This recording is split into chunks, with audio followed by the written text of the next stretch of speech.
ਤੇ ਮੋਇਆਂ ਦੇ ਨਾਲ ਮਰ ਨਹੀਂ ਹੁੰਦਾ, ਗਮ ਵੀ ਸਾਥੋਂ ਜਰ ਨਹੀਂ ਹੁੰਦਾ। ਹਿਜਰ ਦੇ ਡੂੰਘੇ ਪਾਣੀ ਦੇ ਵਿੱਚ ਕਦੀ ਕਿਸੇ ਕੋਲੋਂ ਤਰ ਨਹੀਂ ਹੁੰਦਾ। ਗਮ ਨਾ ਹੋਵੇ ਤੇ ਅੱਖਾਂ ਵਿੱਚ ਕਦੀ ਵੀ ਅਥਰੂ ਭਰ ਨਹੀਂ ਹੁੰਦਾ। ਉਹ ਪੰਛੀ ਉੱਡਦਾ ਵੇਖਿਆ, ਕਤਰਿਆ ਜਿਹਦਾ ਪਰ ਨਹੀਂ ਹੁੰਦਾ। ਸਾਰੀ ਉਮਰ ਉਹ ਰੋਂਦਾ ਰਹਿੰਦਾ, ਚੰਗਾ ਜਿਹਦਾ ਵਰ ਨਹੀਂ ਹੁੰਦਾ। ਉਸੇ ਦਰ ਦਾ ਮੰਗਤਾ ਆ ਮੈਂ, ਓਏ ਉਸੇ ਦਰ ਦਾ ਮੰਗਤਾ ਆ ਮੈਂ। ਬੰਦ ਕਦੀ ਜਿਹਦਾ ਦਰ ਨਹੀਂ ਹੁੰਦਾ।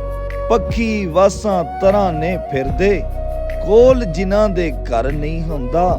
ਮਾਂ ਜਿਹਦੇ ਵਿੱਚ ਰਾਜ਼ੀ ਨਹੀਂ ਗਈ, ਕੰਮ ਮੈਥੋਂ ਉਹ ਕਰ ਨਹੀਂ ਹੁੰਦਾ।